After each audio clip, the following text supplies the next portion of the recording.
when you're shooting, it's not always going to be the same sight alignment and the same trigger press. That's why I've came up with the Hoffner's SAT scale, sights and trigger scale. Very important that we understand the scale, and when we present two sights on slack up, to where we present ourselves properly on the scale. Let's talk about it a little bit more. Let's say this bad guy has me in a bear hug, and he's cutting me with his knife, okay? And I can't get away. I need to get my sights on target. Are they on target now? Pressed against his body? Yes. I don't have to go, time out, bad guy. Let me look at my sights. No, they're on. In fact, they're on even if my gun turns around here when they're pressed against them. Now, do I need a nice, slow, smooth squeeze here? No, at this distance, I can hammer the snot out of the trigger and get hits every time. In fact, I need to hit him as fast and as much as possible till he is stopped. Okay? Now, let's say I'm able to break free and get just a little bit of distance. Do I want to shoot from here when I come out of the holster? I could potentially miss.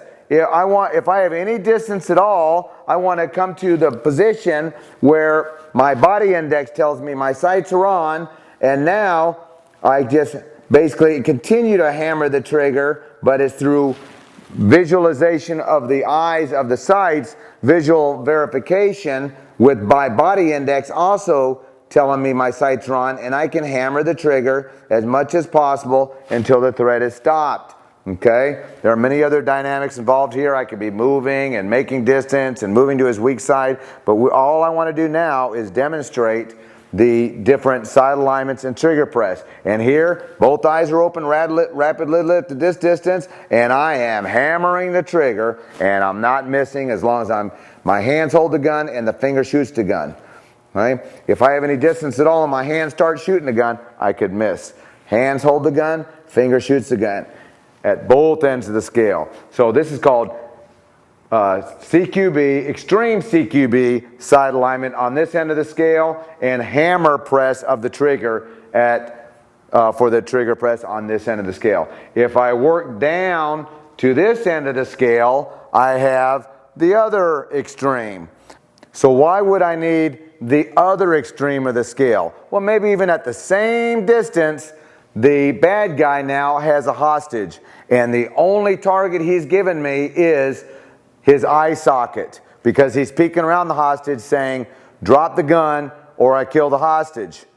Okay? Do I want to just hammer the trigger right here? No, I'll probably hit the hostage. Do I want to have a fine tuning of my sights? Heck yes, or I might hit the hostage. That's why they put these sights on their guns, is for moments like this. So I'm going to be at the fine sight alignment end of the scale using a control press sequence. What is a control press sequence? Okay, that is getting the sights on the target and then fine-tuning the sights as you slow squeeze, sight align, surprise. Okay, and then you put your shot exactly where you want it. So you're going to have both. Extreme CQB, sight alignment, rapidly lift, both eyes open, just looking through the sights for visual verification of what my body index is telling me primarily. Okay? With a hammer press of the trigger, slide down the scale to a fine sight alignment, control press of the trigger for that precision shot.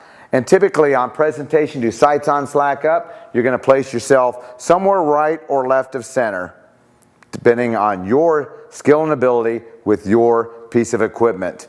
But the SAT scale is part of your perception through the cycle of reaction. Perceive, choose the proper selection of the SAT scale and put it into action and adjust as necessary.